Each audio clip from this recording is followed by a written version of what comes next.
back to my channel. If you're new here, hey girl, hey, my name is KK. If you haven't yet, go ahead and hit the subscribe button. We're on the road to 1K. Slowly but surely, we are getting there. We are getting closer and closer. So if you haven't yet, go ahead and hit that subscribe button. It's free for you, but it means so much to me. I am in the lounge area at work. So if you're wondering where I'm at, that's where I'm at. I'm in the lounge area at work. It's like 6:15 in the morning. I have a few hours before I have to start work, and I figured I would just come in and check in with you guys. This video is going to be kind of rushed because I only have a little bit of battery, and yeah, I gotta find a cord somewhere. So I just wanted to check in with you guys and let you know what's going on, where I'm at in my journey. Just do a little check-in. If it seems like I'm dragging my feet with the whole loan signing journey, it's because I am, you guys. Like, being 100% transparent, I feel like I'm like in analysis paralysis. So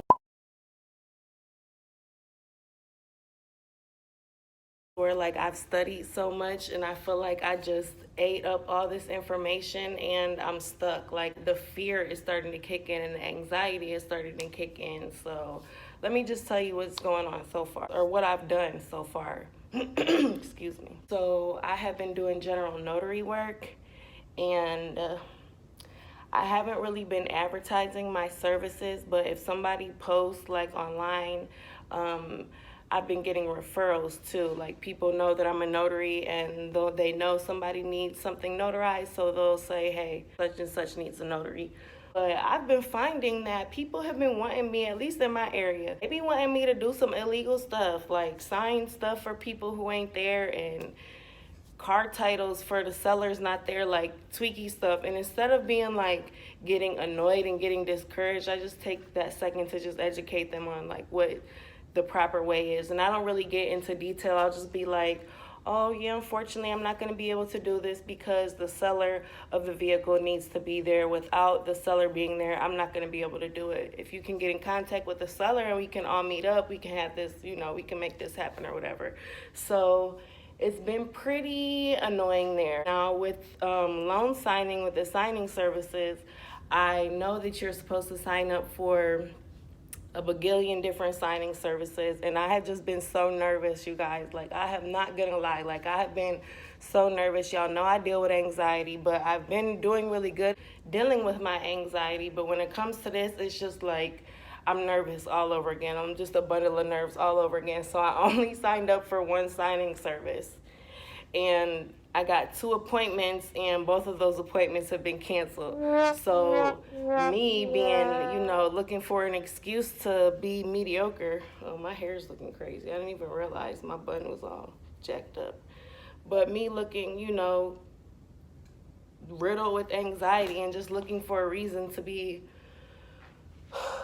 not do it, you know. I'm like, oh, that's a sign that I just need to study more and I'm not ready yet. So I haven't been taking appointments. I haven't signed up for any more signing services. So I'm getting myself out of this funk. I'm taking the next 30 days to sign up for 100 signing services. That's my goal. That's what I'm gonna do. I'm gonna go ahead and document everything. I have a list of signing services that I got from Facebook and a couple different places, but I can do a video on that later. But in the next 30 days, I'm going to make sure that I push myself out of my comfort zone and actually put effort into what it is that I'm trying to do. I can't just study and expect that my life is gonna change. I have to be willing to do the work that is hard, or that I feel is hard, that seems hard to me, which is really just get over my anxiety and just do it. Like, I've been seeing so many like things in the world, getting so many confirmations of, girls, stop playing with your life and do what you need to do. You know what you need to do, just do it.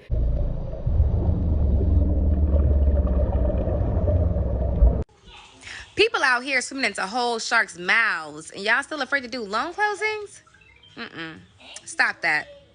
So, yeah, at the end of this video, I'm gonna insert a TD Jakes clip that was just speaking to me. I started doing the morning miracle. I'll put information, and I'll probably do a video on that, but I started doing the morning miracle, so I'm waking up at 5 a.m. now, and I'm getting myself together, working on personal development so that I can overcome these fears and get rid of this anxiety and really do what I need to do in order to get what I want, okay? And Monty Williams said, think about that, guys. We had a 21-point fourth quarter. We're making it hard on ourselves, okay? But we can't have our heads down. It's emotionally tough. But we got to know we put ourselves in this position. We got home court advantage. You got to keep your spirit high. That's the deal. Ever since I've been here, we talked about everything you want is on the other side of hard. This is hard. This is freaking hard. So you got to stick together. That's the deal. All right? Let's bring it in. Come on. I mean, they didn't win a championship, but that was a hell of a pep talk. That was a hell of a pep talk, and the words rung true to me. So the next 30 days, I'm going to sign up for 100 signing services. So yeah, sometimes you have to just encourage yourself.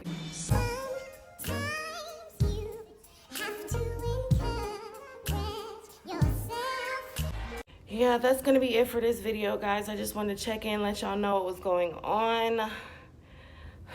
Give me some encouragement in the comments, y'all. Have y'all ever been in a point where you've been on a journey and you've just been stuck in analysis paralysis, or you've done everything to get to the point it's time to actually start executing?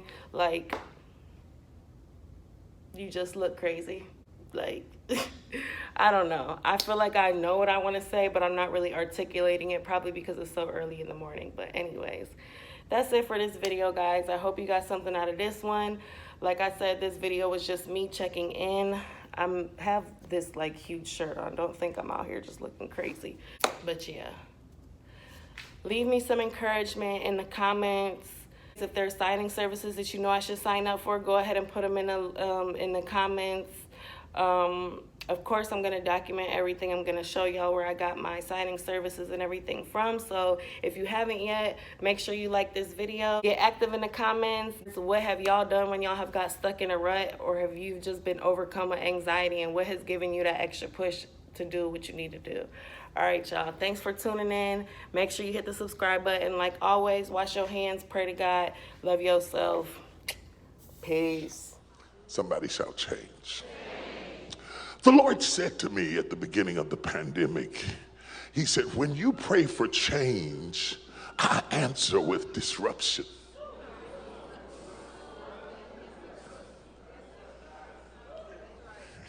And when I send disruption, don't allow the disruption to become a distraction.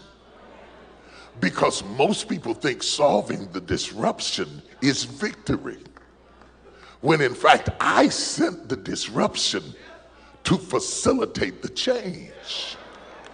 You can't have change without disruption. Everything has to be disrupted in order to change. You can't keep your waistline and have a baby. Change is disruptive. You can't plant an acorn in the ground and tell it not to disrupt the soil, because growth itself is disruptive. Wherever there is change, it will always enunciate itself by the level of the disruption that precedes it. The book of Ruth is more than a display of femininity. It is, in fact, a book of disruption.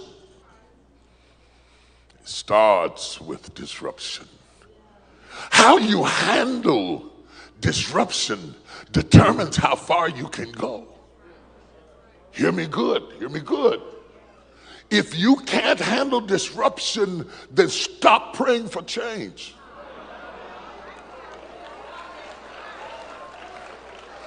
Most people can't handle disruption because they allow the disruption to become a distraction. And they stop their mission to settle the disruption, as if settling the disruption was victory. This is why Nehemiah did not respond to Sanballat and Tobiah, because they were a disruption. The victory was in ignoring the disruption and staying on the wall. Second thing he said to me, in the midst of the disruption, it will always want to be a distraction, because every disruption presents an opportunity. Disruption comes into all of our lives. But we don't always realize it because poor people think that rich people don't have disruption. And some rich people think that poor people don't have disruption because they don't have much of anything. They don't think they have real problems. And poor people look at rich people and say, look at how much money you have, as if you could buy peace. The problem, however, is that peace is not for sale. Disruption comes to attractive people. And you look at them and you're amazed at their beauty and you think, oh, if I could just look like that. And then you get to know them. And you find out that some of the craziest people I have ever met in my life were fine. Somebody ought to back me up in here. You're cute, but you're crazy. You take nice pictures, but you're insane. You're gorgeous, but you're a lunatic. You understand?